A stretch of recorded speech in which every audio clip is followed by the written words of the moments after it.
आपको ये पता लग जाए कि what is your optimum level of questions that you need to attempt in the main examination, वो एक पता हो जाना चाहिए। आई फेल्ट कि not just content but also structuring is very important. तो स्ट्रक्चरिंग पे काम करना काफ़ी इम्पॉर्टेंट होता है। तो अगर आपके पास कंटेंट है भी but if you are not able to put in those content in those 150 to 200 words, तो फिर मैटर ही नहीं करता कि आप कितने रिसोर्सेज रेफर करें। Hi everyone, I'm Shalja. I've secured All India Rank 83 in UPSC CSC 2021 and I would like to share some insights on what needs to be done during the UPSC preparation. Also some of my experience and that could help you to really get through this examination. So especially starting off with the prelims preparation, I believe prelims is becoming tougher year by year and that is one thing that a lot of aspirants have problem in. So focus on revision. तो prelims में accuracy काफ़ी matter करती है, so focus on the revision of the basic text books that any topper would suggest. आप किसी भी एक topper की बुक लिस्ट ले सकते हैं and follow that book list, have and make a plan, stick to that plan throughout the preparation. Don't keep changing your plans in between these years of preparation. तो जो भी आप एक strategy बना रहे हैं and make it according to your strengths and weaknesses. Don't keep changing your strategy according to the marks that you get in the test series. So this is something that helps you to get over uncertainties that you face throughout the preparation. तो prelims में जो book list है, कोई basic book list है, I would not like to explain too much on the book list because हर किसी के अपने book list होते हैं but mostly it remains the same. तो आप किसी भी एक टॉपर की बुक लिस्ट फॉलो कर सकते हैं एंड डू दो सोर्सेज रिपीटेडली। ऐसा नहीं है कि कोई भी एक बुक को आप पढ़ लिए हैं तो दैट इज़ डन, आप उसको रिपीटेडली रिवाइज करते रहिए so that you'll have command over things. Especially in prelims they do ask questions which are quite deep और कुछ चीज़ें ऐसी होती है जो कई बार पढ़ने के बाद नया इंटरप्रिटेशन निकलता है। तो आप अगर बार बार चीज़ों को पढ़िएगा तो आपका एक बेटर अंडरस्टैंडिंग होगा सेम पोर्शंस ऑफ सिलेबस। तो आप अगर 4 बार पढ़िएगा तो डिफरेंट अंडरस्टैंडिंग निकलती है and that helps you to really have accuracy that will help in the prelims. तो उस accuracy पे काम करने के लिए आप रिवाइज अच्छे से कीजिए।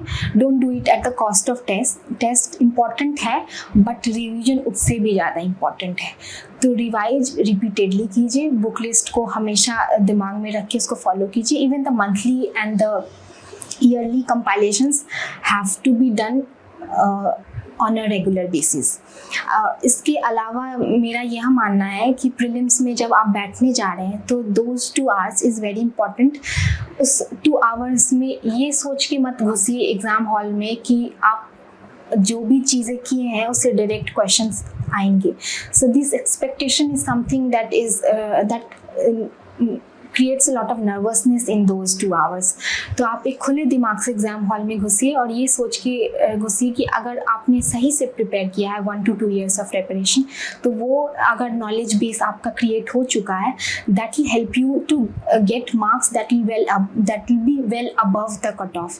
तो अपने नॉलेज बेस पे फेथ रखिए, उस पर काम कीजिए हमेशा और उस फेथ के साथ घुसिए एग्ज़ाम हॉल में। और अगर क्वेश्चन टफ भी लग रहे हैं शुरुआत में तो don't get too nervous. I remember in this attempt there were a lot of questions from the sports section as well और मेरा जो था पेपर उसकी शुरुआत में ही वो सेक्शंस थे। सो आई फेल्ट कि डिफरेंट है but I didn't get too nervous. I felt कि अगर ये क्वेश्चंस टफ हैं तो there will be questions which will be doable. So this is something that I learn from my first attempt में मैंने ये गलतियाँ की थी कि जैसे ही मुझे टफ क्वेश्चंस मैं देखती थी तो I use to get too nervous और उसके कारण जो बाकी के जो ईजी या स्लाइटली ईजियर क्वेश्चंस रहते थे उसमें मैं सिली मिस्टेक्स कर देती थी। तो अगर उस नर्वसनेस और उस कॉन्फिडेंस लेवल पे आप अगर काम करें शुरुआत से ही, तो आपको वो चीज़ें काफ़ी हेल्प करेगी in those 2 hours of solving the questions. तो अगर आपको टफ क्वेश्चंस भी दिख रहे हैं तो आप ये सोचिए कि और भी क्वेश्चंस होंगे जो कि डुएबल होंगे, तो उन क्वेश्चंस को आपको सही करना है। जो क्वेश्चंस सब लोग सही कर रहे हैं, that you need to have those correct, plus some few extra questions that you need to get correct. तो ये स्ट्रैटेजी रखनी चाहिए हर टाइम। प्रीलिम्स में दिमाग काम होना चाहिए, कूल होना चाहिए, और स्टेटमेंट्स को ठीक से पढ़िए।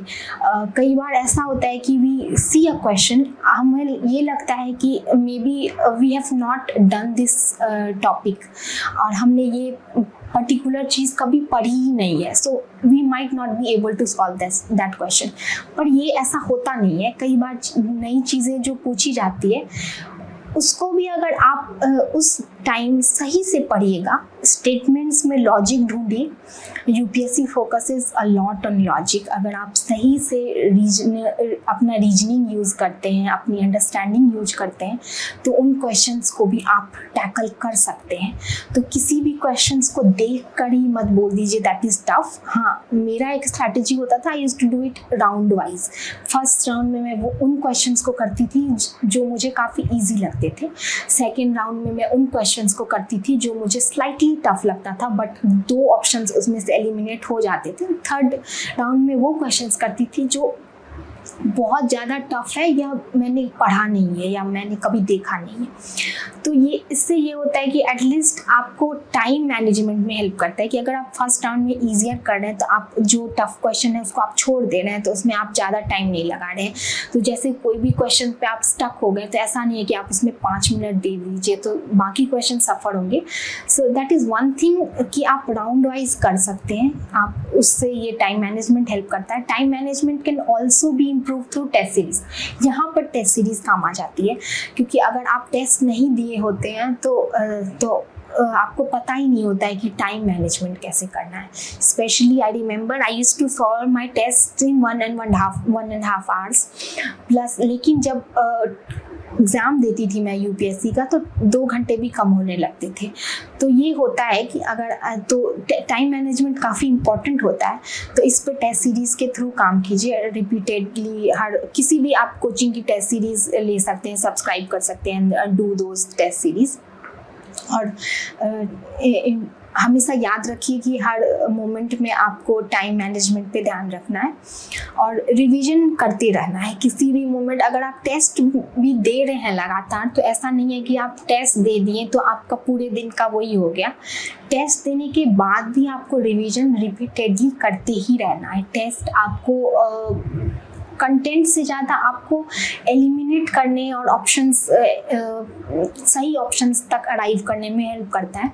मैंने फर्स्ट अटेम्प्ट में काफ़ी टेस्ट दिए थे 40 to 50, तो मुझे सेकेंड और थर्ड अटेम्प्ट में मैंने कम टेस्ट दिए थे, मोस्टली फुल लेंथ ही दिए थे मैंने, क्योंकि मुझे फर्स्ट अटेम्प्ट में इतने दे दिए थे कि टाइम मैनेजमेंट से रिलेटेड प्रॉब्लम नहीं आ रहा था मुझे, तो इसलिए ये मेरा एक था। बट लेकिन जिन लोगों का फर्स्ट अटेम्प्ट है या जो पहली बार बैठने जा रहे हैं, तो टेस्ट इनफ दीजिए कि आपको ये पता लग जाए कि what is your optimum level of questions that you need to attempt in the main examination. वो एक पता हो जाना चाहिए। वो टेस्ट के थ्रू पता लगता है कि मुझे 80 करने हैं या मुझे 85 करने हैं या मुझे 90 प्लस करने हैं। तो हर किसी का अपना होता है, कोई 90 करता है, तो मेरे मोस्टली 80 to 85 में रखती थी, कभी 87 भी मैंने करे थे एक बार। तो वही होता है कि आपको टेस्ट के थ्रू पता लगता है कि आपको कितने सॉल्व करने हैं। वो आप अपने हिसाब से एक ऑप्टिमम लेवल निकालिए, आप ऑप्टिमम नंबर ऑफ क्वेश्चंस निकालिए, आप कितना अटेम्प्ट करते हैं। तो ये बेसिक चीज़ें हैं जो प्रीलिम्स में हेल्प करती हैं। प्रीलिम्स में नर्वसनेस पे काम कीजिए, काम माइंड रखिए। अब मैं मेंस स्ट्रैटेजी अपना बताना चाहूँगी। मेंस मेरा सेकेंड अटेम्प्ट में मेंस क्लियर नहीं हुआ था, तो आई फेल्ट कि not just content but also structuring is very important.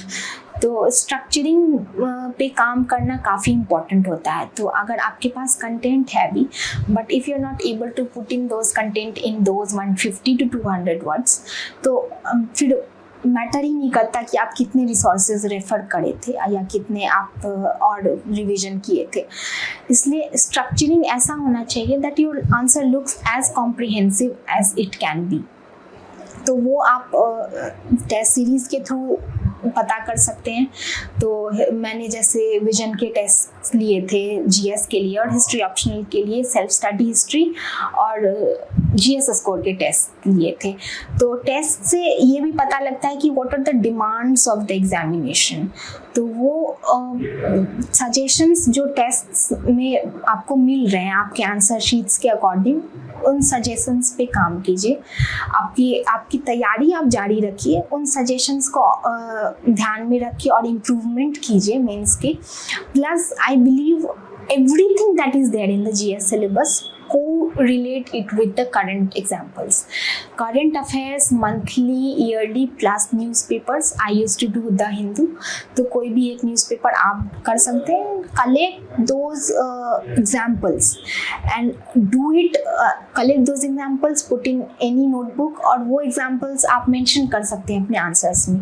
तो वो relevance काफ़ी आ जाता है आपके आंसर्स में। आपके आंसर्स यूनिक लगते हैं, आपके आंसर्स कॉम्प्रिहेंसिव लगते हैं। प्लस आप इंट्रोडक्शन, बॉडी, कंक्लूजन हर पार्ट को अपने हिसाब से और इम्प्रूव करने की कोशिश कीजिए कि आप इंट्रो अगर कुछ भी लिख रहे हैं तो आप बेसिक लिख रहे हैं, आप उसमें डेटा डालते हैं तो वो बेटर हो सकता है, आप उसमें कोई एग्जाम्पल डाल रहे हैं तो और बेटर हो सकता है।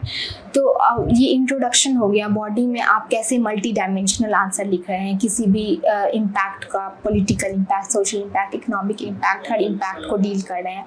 या कोई भी एनालाइज या क्रिटिकल एग्जामिन है तो पॉजिटिव, नेगेटिव। पॉजिटिव में भी अगर आप उसको भी डिवाइड करके देख सकते हैं कि what are the social positive impacts या इकोनॉमिकली पॉजिटिव इम्पैक्ट्स। तो अगर सेक्शनल वाइज डिवाइड करते हैं तो आंसर और बेटर लगता है और लगता है कि रीडेबल लगता है, ईजियर टू कॉम्प्रीहेंड लगता है। एग्जामिनर को ईजी होता है उन्हें आंसर्स को पढ़ने में। फिर आप कंक्लूजन में वे फॉरवर्ड डाल सकते हैं कि how can something be improved या how a law can probably be improved through committee recommendations, या कुछ ये चीज़ें जो हर टॉपर्स बताते हैं उनको अप्लाई कर सकते हैं वे फॉरवर्ड में और गवर्नमेंट स्कीम्स भी बता सकते हैं। तो ये जीएस आंसर्स में ये सब फैक्टर इम्पॉर्टेंट होता है। बाकी हिस्ट्री ऑप्शनल में भी काफ़ी चीज़ें हैं जो आप एनालिटिकल क्वेश्चंस हैं उनको भी मल्टी डायमेंशनली बेटर वे में डील कर सकते हैं। या हर हिस्ट्री के भी आंसर्स को अगर आप करंट लेवल से कोरिलेट कर रहे हैं या करंट एग्जांपल्स से के थ्रू एक्सप्लेन कर रहे हैं तो वो भी one way of writing better answers होता है हिस्ट्री ऑप्शनल के लिए। तो मेंस में मुझे यही लगता है कि स्ट्रक्चरिंग पे ध्यान दीजिए। कंटेंट प्रीलिम्स क्लियर करा है तो प्रीलिम्स ओवरलैपिंग टॉपिक्स का तो कंटेंट होगा ही, प्लस जो कंटेंट आपको जो बेसिक अलग चीज़ें हैं, जो एक्स्ट्रा टॉपिक्स हैं which is not mentioned in the prelims syllabus, वो आप किसी एक कोचिंग मटेरियल से कर सकते हैं। I used to do Vision IAS material, आप किसी भी एक मटेरियल से कर सकते हैं। एंड उसके अलावा आपको मेंस 365 प्लस मंथली प्रोवाइड करता है करंट अफेयर्स। ये चीज़ें बेसिक कंटेंट डील कर लेंगी, प्लस आप अपनी यूनिकनेस आंसर्स की कैसे बढ़ाते हैं वो आपको पर्सनल लेवल पे काम करना होगा। That will be done through self-evaluation, that could be done through writing answers। और आप उसको बार बार पढ़िए, आप देखिए कि आप कैसे इम्प्रूव कर सकते हैं। That is one thing I used to do. और ये मेरा मेंस का स्ट्रैटेजी था इस बार। ज़्यादा मैंने सेल्फ इवैल्यूएशन और ज़्यादा मैंने एग्जांपल्स डालने की कोशिश करी थी, ज़्यादा पॉइंट्स डालने की कोशिश करी थी। और पॉइंट्स भी जो मैं डालती थी वो ऐसा नहीं था कि पूरे एक ही वे में डाल दिया, हर पॉइंट्स को मतलब जैसे मैंने बताया सेक्शन वाइज डिवाइड करती थी। तो यही मेरा प्रीलिम्स और मेंस का स्ट्रैटेजी था।